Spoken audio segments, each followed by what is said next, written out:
Salut! Sunt Vali de la Pro Computers și astăzi o să vă prezint o chestie mai ciudată, cameră de supraveghere, spionaj, supraveghere, cum vreți să-i spuneți, un principiu numit pinhole, poate fi ascunsă și pitită în foarte multe colțuri, găuri și alte chestii. E prima de genul ăsta cu care ne jucăm efectiv. Nu e țipla pe cutie, dar nu a fost desfăcută.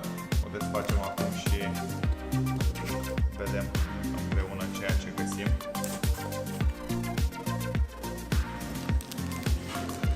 Manual, unitate centrală,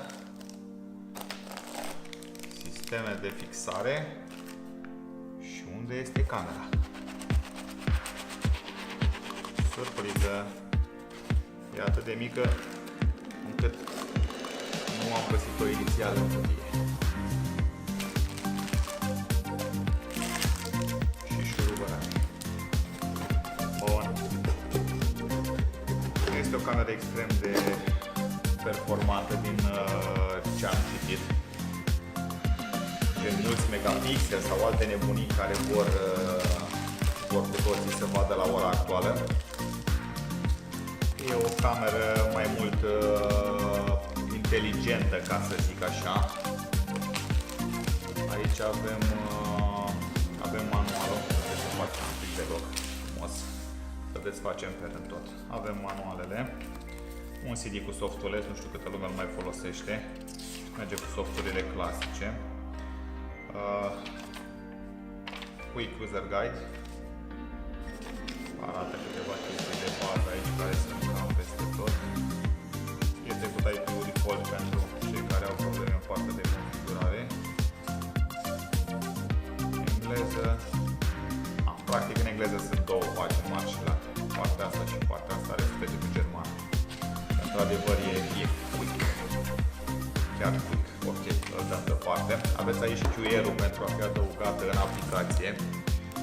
Ceva să nu-l pierdeți, părerea mea. E ok. După aia avem un Quick Start Guide, vedem asta cât de quick este. Ceva mai multe pagini pe aici. Reglementări, bla bla bla, cuprins. Aici avem un pic mai mult. Pare că e tot doar în limba engleză și sunt ceva detalii.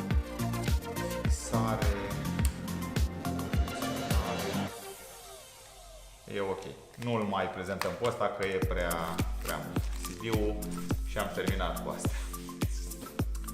Următorul lucru care l-am scos din cutie, haideți să lăsăm cei drăguți la urmă. Începem cu chestiile generice și rămânem cu ce e fain la urmă. Punga asta, cred că n-a fost desfăcută. Acum hai să o desfacem. Hai să niște suporței. Nu i-am studiat. Cred că într-unul vine prinsă camera, ceva de genul ăsta pe aici și asta e o chestie care o fixează pe deasupra să o închidă, mă gândesc. Ceva de genul ăsta, adeziv 3M, plastic destul de solid, niște clipsuri pe lateral și chestiunea asta care fixăm. Ăsta cred că este pentru a se fixa unitatea centrală. Cred că are ceva șine sau o chestie, nu mă prind acum. Până la finalul prezentării. Ah, da, va fi aici, ok.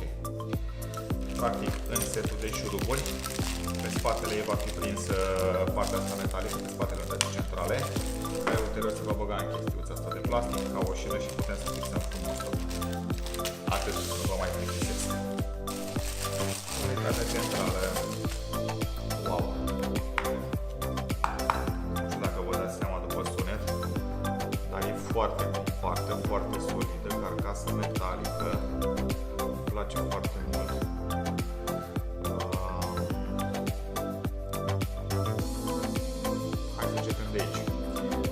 Power, status și link, probabil alimentare, ceva care indică funcționalitatea vede cardul, nu vede cardul, mă vedeți că are mai multe stări de culoare, alimentare și link la rețea.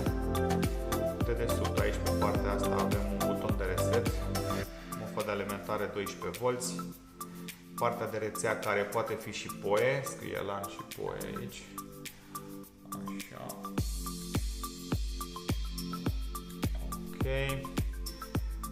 Și mai mulți pini aici de conectică. RX-TX GND. E un RS232 port de comunicare și ceva intrări sau ieșiri de alarmă. După cum am zis, n-am studiat-o foarte mult, e primul review, e foarte rapid făcut și foarte multe detalii încă nu știu nici eu.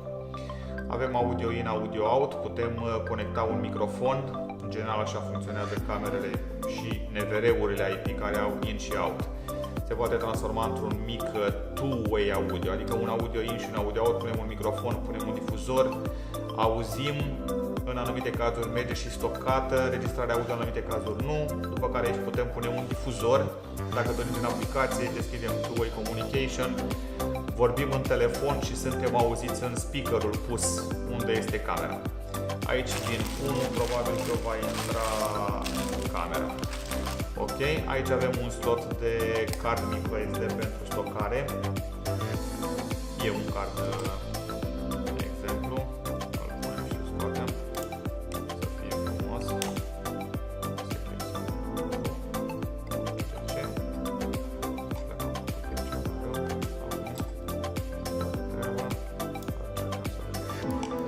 Gata, s-a clipsat, e ok. Bun. Carcasa, repet, foarte solidă, foarte faină. Din nou QR-ul, serial number, model, găurile de fixare a acelei șine. Ea la rândul este închisă cu șuruburi. Foarte faină.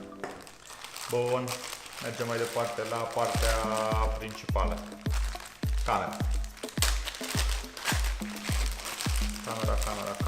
Ia să vedem ce avem noi aici.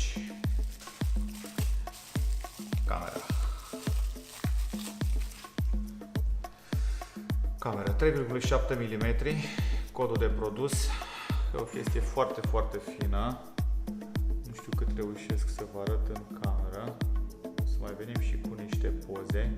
E o chestie foarte ascuțită, merge băgat prin tot felul de panouri, maimuțoi, ceasuri, găuri de șurub, plăci de rigips, etc. și amândă. Merge foarte bine ascuns. Are un cablu lung, destul de flexibil, nu-l mai desfac. Nu știu exact lungimea, o să o scriem în descriere.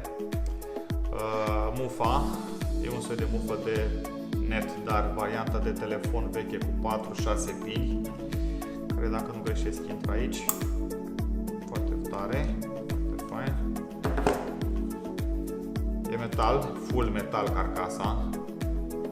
Dacă scrie pe cutie și un IP, ceva de genul ăsta, 6264, triple stream, SD card. Ok. Cam asta e. Asta e camera, unitate centrală, accesorii manual. E bună pentru diferite scenarii, ca să zic așa. Merge folosită pentru mijloacele de transport în comun. Merge folosită pentru spionaj, babysitter și alte chestii. Nu le mai enumerăm pe toate, n-ar fi frumos din partea noastră. Cred că merge pusă și să stocheze pe card, conectată și la un NVR, să trimită filmările. Aici mai avem prezentări din nou. Foarte interesantă chestia cu triple video stream. E super ok. Și cam atât. O să revenim și cu poze. Sper să facem și niște print screen-uri din interfața ei. Nu promit deocamdată. Astea fiind zise, vă doresc o zi frumoasă și vă așteptăm pe site-ul nostru www.procomputers.ro. Like, subscribe, iată că și am atât.